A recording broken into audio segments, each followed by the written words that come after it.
I get this question a lot. What do I do when people ask me for money as an investor to invest in their business, to invest in one of their ideas, to become a financial partner? And what do I do when people generally ask me for help? A young entrepreneur, a young business owner, somebody asking me their opinion about marketing, possible mentorship. What do I do when people ask me for money? And what do I do when people ask me for help? True story. I got my first coaching job in pro at the age of 25, which was absolutely unheard of. I had just graduated from university after coaching 5 years of junior A hockey. When my friends were working at Wendy's and Subway and the pub, I was coaching junior A hockey for 30 grand a year. The owners of the different teams paid for my tuition. They paid for my rent. They paid for my vehicle. I got to follow my passion of coaching hockey.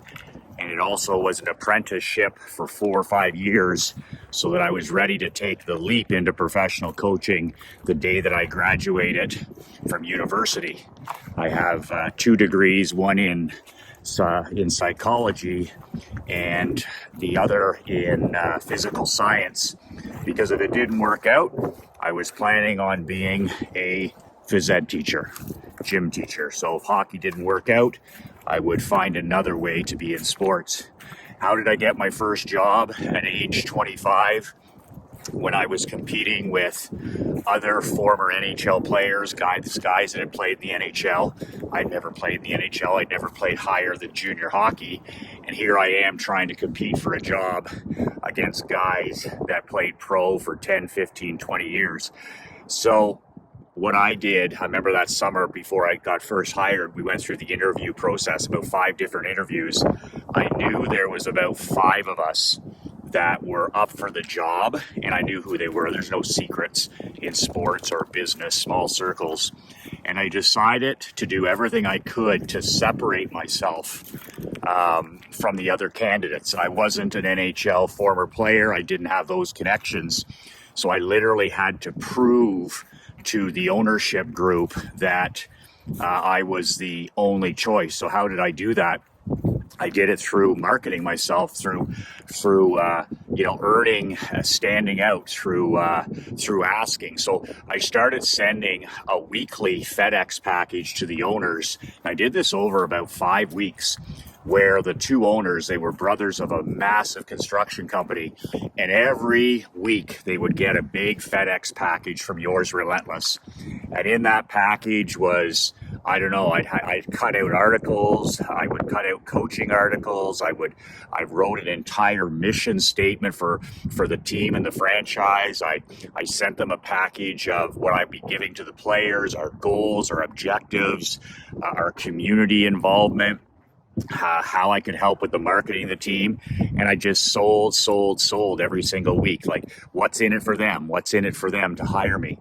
And the package, the shock and awe package that I sent, that I believe broke the camel's back and got me my first job in pro, is I went to a local printer here, and I actually wrote up the front page of the sports section in the city where I was applying for the job in London. And I did an absolute mock front page of the sports page of the London Free Press with the London Blues, the team that I was applying to be head coach, winning a championship. So I had the whole headline splashed across the front of the sports section, and Blues win a Colonial Cup, first time in history, all this kind of stuff. And then I had a mock article. So I got this printed up on real newspaper, and I FedExed it to Doug Terry and his brother, and that was the difference. These other coaches were waiting around to hear whether they got the job, and yours relentless was just every single week reaching out, sending them something physical, something in the mail, arriving by FedEx. It started out as a bit of a joke. They're like, Michael sends me something every week. And then all of a sudden it was like, man, Michael's serious about this job, and these other guys do nothing.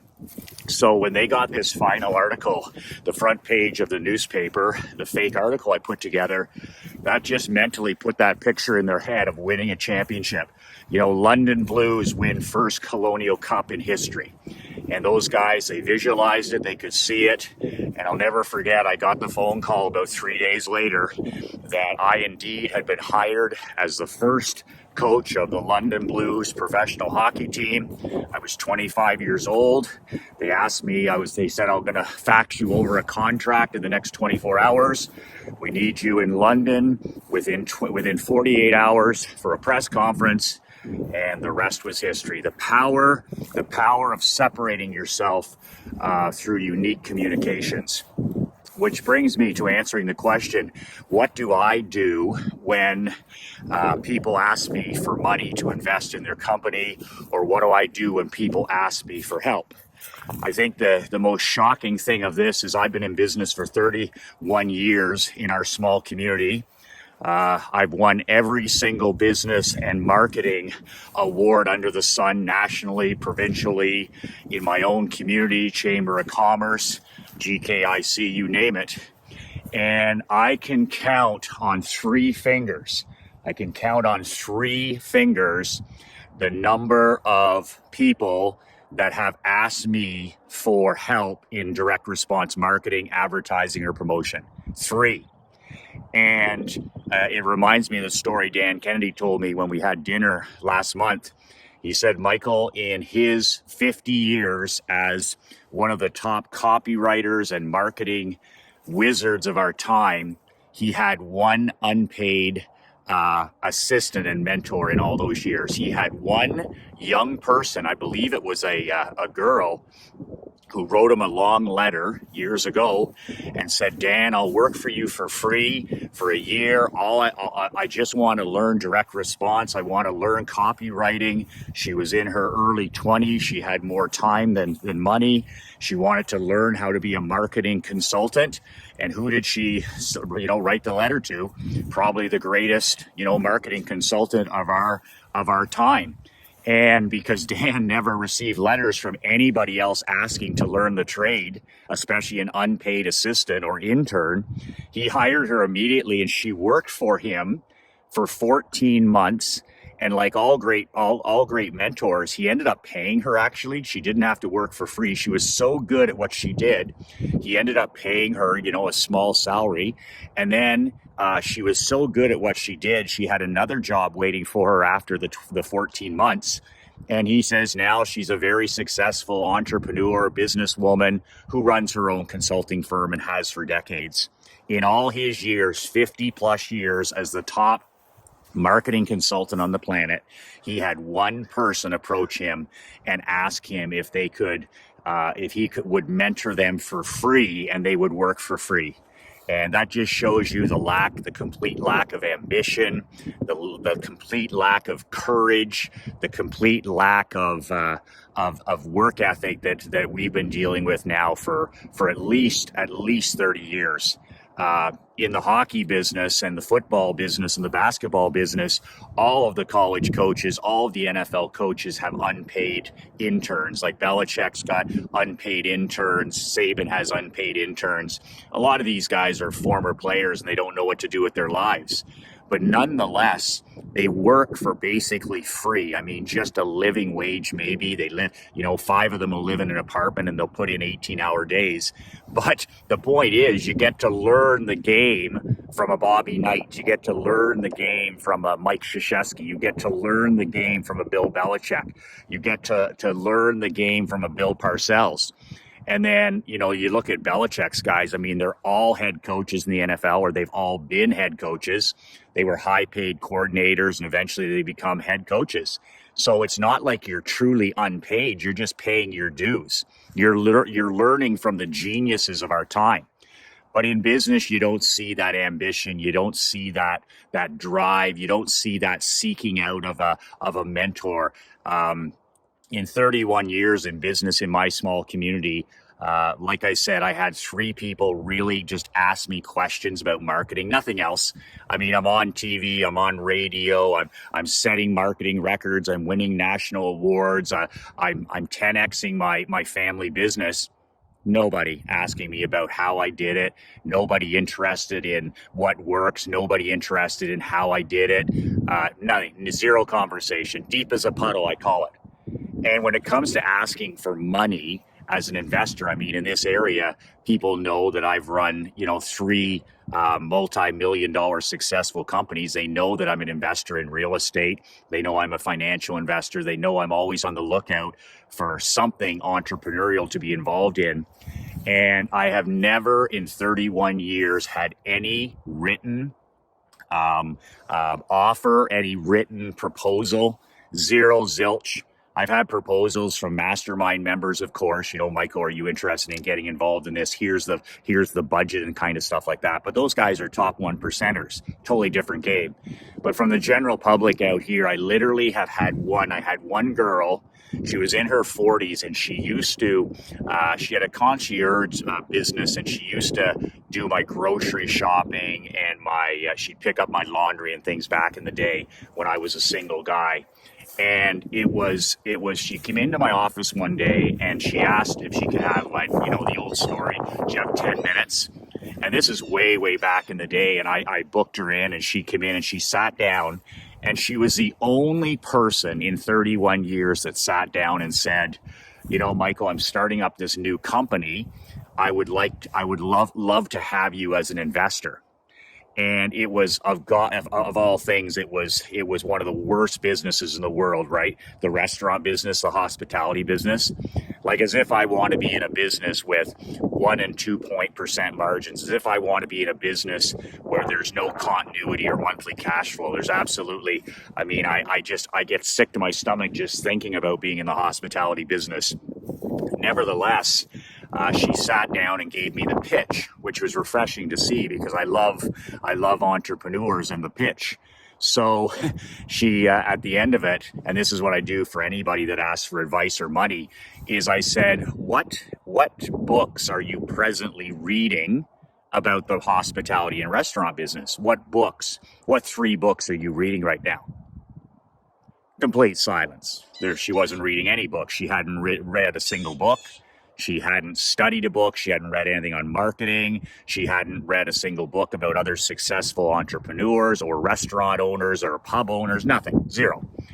And then I asked her, I said, okay, what demographic research have you done?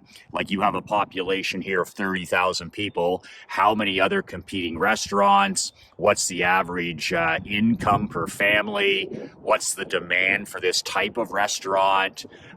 What's your market? Is it 5 miles? Is it 10 miles? Where's your deep data and demographical research? What does it tell you? It was like I had asked her, it was like I was the man from the moon. It was like I asked her something private. She was just stunned. And then I said, who are your coaches and consultants? Who's your coach and consultant in the restaurant business? Who's going to be your mentor? Who's going to be the person that you're joined at the hip with to help you? Who's your coach? In other words, everybody needs a coach. You're in the hospitality industry. Who's your coach?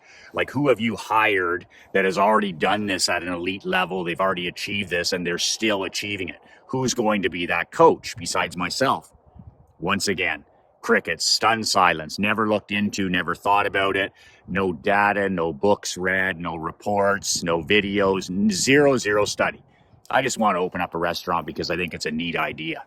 And that's why 99% of business owners deserve to starve. They really do.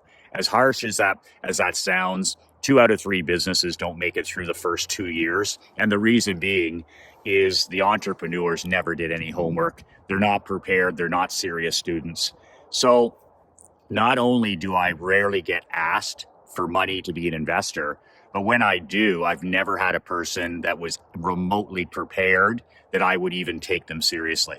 In other words, they're chumps, not champions. they're pretenders, not contenders.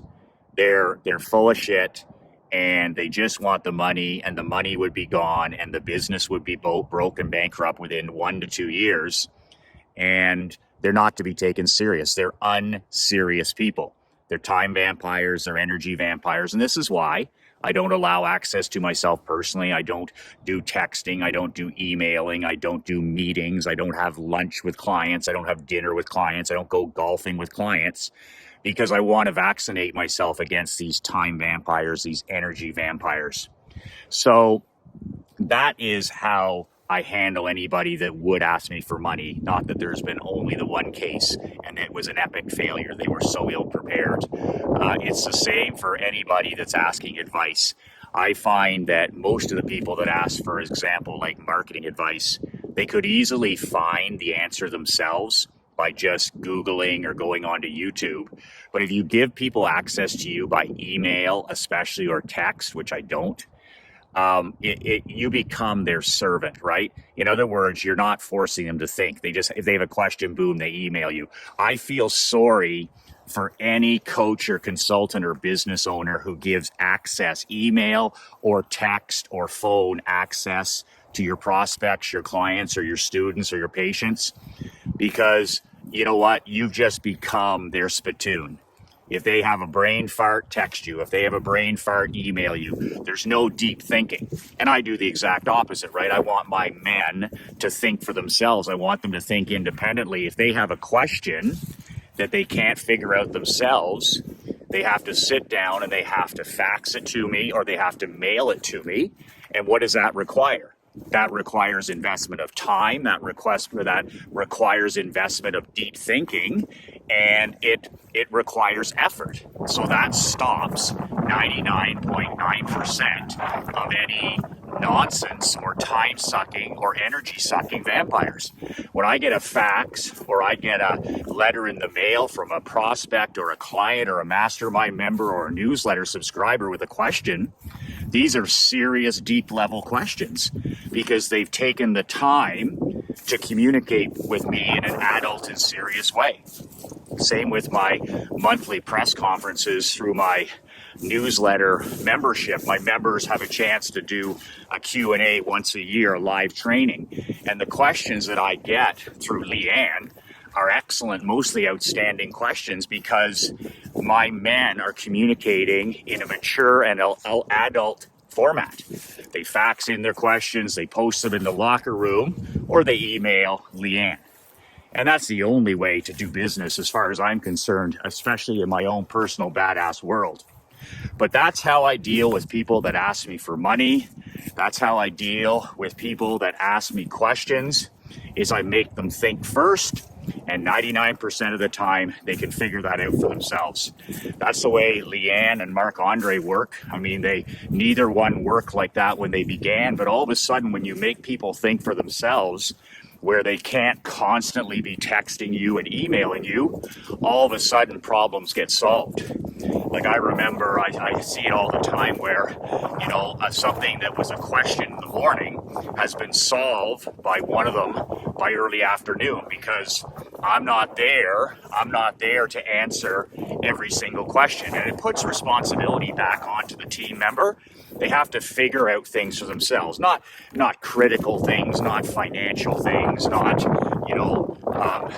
game-changing things, but when you hire smart people, you empower them to make decisions. There's going to be mistakes from time to time. That's the power of empowering human beings. We all make mistakes. So it's just amazing how you can go through your entire career as an entrepreneur, as a business person, and literally not have anybody knock on your door to ask, for mentorship, to ask to work as an unpaid assistant, to learn the trade. Absolutely won't do it. And that's today's world, where not all the kids, but the 20-somethings who have more time than money, there's just not that that hunger to reach out to somebody who's the very best at what they do and what you want to do, offer to work for them for free for a year and learn the business. It's just not there. And I said, my daughter Emery's 9 years old, but when she gets to the point in her life where let's say she's done college or university, and she says, well, I want to do this. My first advice as her father, if it's not marketing or business, my first piece of advice to her will be contact the world's very best in this area, whatever the area is. I don't care what it is. Write them, communicate with them, continue to prove to them that you're different and that you're driven and you're hungry and you have an open mind and you're a sponge to learn, and communicate with them and offer them and say, I will work for you for free for a year if you will help me learn this business. And one last huge pro tip when it comes to this kind of stuff is entrepreneurs like you, businessmen like you and me, we are so easily impressed when somebody, approaches us or stands up or shows ambition or shows courage or shows just, some hunger to be the best, that it doesn't take 10 letters. It doesn't take, like jumping up and down. You stand out like a sore thumb because you're the only person knocking on that door. You're the only person phoning. You're the only person writing a letter. And that's how you end up working with the greats and learning the business. And that's a huge recommendation for any young person today that's looking to learn any trade, any expertise, is to knock on the door of the person who's got the most expertise, the most success, and offer to work for free. And you know what? You have no competition. 99.9% of other people, especially young people, are not going to do any of that. They want everything handed to them. They want everything for free. They want to start at the top. And that's just not how the real world works. So quite easy to separate yourself now more than any other time. So just keep in mind, I have my new mastermind coming up. I have a handful more seats left for, we're going to start in December. Go to badassworldbuilders.com. That's badassworldbuilders.com. Fill out the form. There's like 5 questions, refundable $97 deposit, and you get the deposit back. And within 7 days, I'll read your application and decide whether you're a good fit and whether I'm the coach for you. Maybe I am, maybe I'm not. And regardless, it's win-win. I don't care if you join. I don't care if you participate. I'm doing it with a 50 elite men starting this December. But how in the world is 2023 going to be any different if you're not different? At the end of the day, it's always our fault. We're always the problem in our own world. Well, that means we can also be the solution. But nothing will change until you change and elevate. What better way to change and elevate than being part of an elite mastermind? Guys that are 5, 6, and 7 figure looking to get to that $1 million mark, and men that you associate with that have the same goals and dreams and mission as you for an entire year. Badassworldbuilders.com. Badassworldbuilders.com. Fill out the form, pay that refundable deposit, and I will speak to you in the next few days. Remember to hug your children, hug your wife, and tell them how much they mean to you. Nothing is more important every single day than telling the people in your world that matter the most how much they truly matter to you. 2 words that changed my life, 2 words that'll change your life. Remember to check out that next video that's coming up on YouTube. Be relentless.